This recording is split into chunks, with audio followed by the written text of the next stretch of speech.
All right, let's jump right into a really simple but kind of mind-bending idea today. What if all those problems that cause you so much stress, all that weight you're carrying, what if they aren't actually real? What if it's all just an illusion? I mean, of course you do, right? Who doesn't? It's just part of being human. That feeling like you're constantly treading water with one wave of challenges crashing over you after another. Exactly. It's like you're carrying this massive, invisible backpack full of rocks. And it's that weight, all that constant chatter and worry in your head, that we're going to take a closer look at. Because what if I told you, you're the one who's been putting the rocks in the bag? Okay, so this brings us to what's called the problem illusion, and I promise you this is a completely different lens through which to see pretty much every challenge in your life.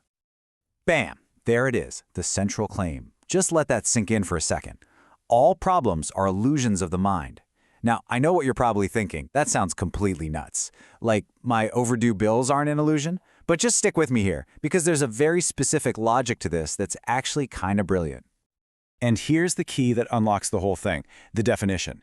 A problem isn't the situation itself. It's the mental story you spin around it when you aren't going to or can't take action in this very moment. So the bill on the table, that's a situation. The hours you spend worrying and stressing about it, that's the problem. So how on earth does our mind actually pull this off? Let's pop the hood and look at the actual mechanics of how we construct these so-called problems and all the pain that comes with them. Think of it like a recipe. There are 4 main ingredients. First, a problem isn't real. It's just a story we tell ourselves.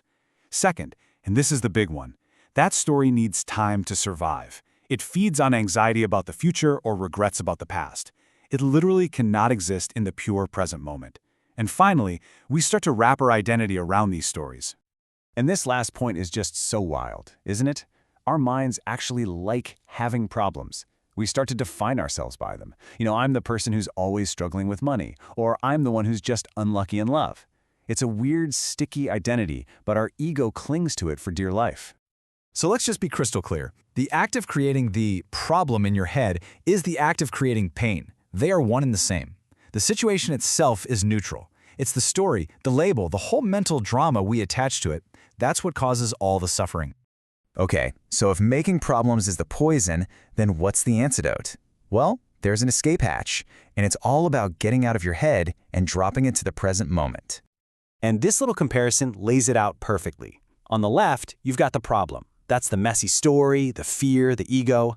But over on the right, you just have the situation. It's just the cold, hard facts of what is happening right this second. It doesn't create pain. It's simply something you either deal with or you accept.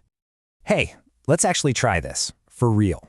Stop whatever else is going on, forget your to-do list, forget that awkward email you have to send. Just bring all of your attention to this second. The feeling of your breath, the sounds around you. Okay. In this precise moment, what problem do you have? You can't find one, can you? It's impossible. Because in the pure, unfiltered present moment, problems just vanish. They dissolve. Sure, there might be a physical sensation or a task waiting for you, but that heavy mental story of a problem, it's gone.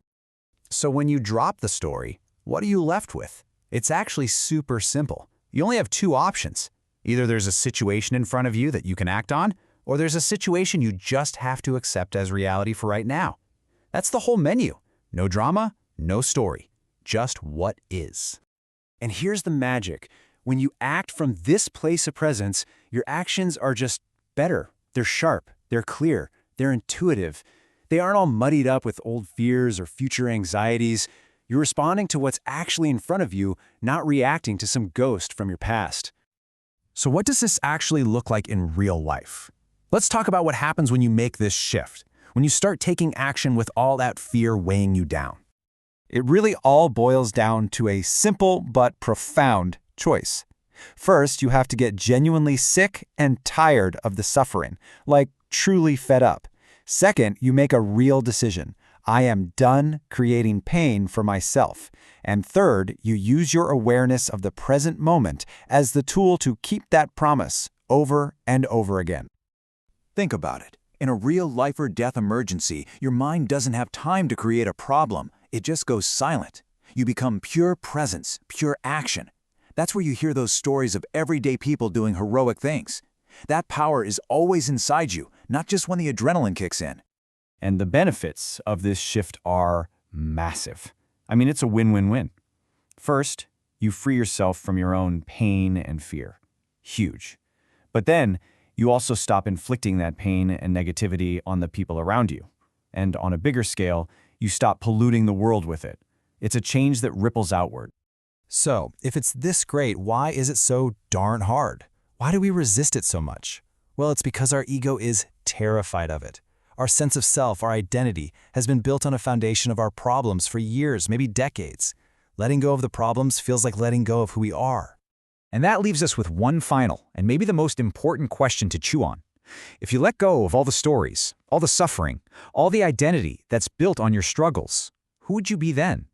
What's left when the problems are gone? That's a powerful thought to end with.